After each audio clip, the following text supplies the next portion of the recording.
ka o balatong pa rin. Gingon na no bisigula na to crispy fry o harina. Tay harina tuning ngana. So ingon ana na iyang nawong sa asawang balato.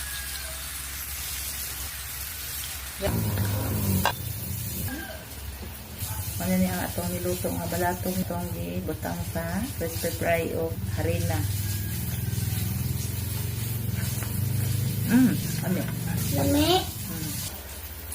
Lami siya i-snack. Dili na malasahan ang iyahang pagka balatong. Wala na ilasang balatong siya. Lami siya i-snack, mga Mars o mga Pars.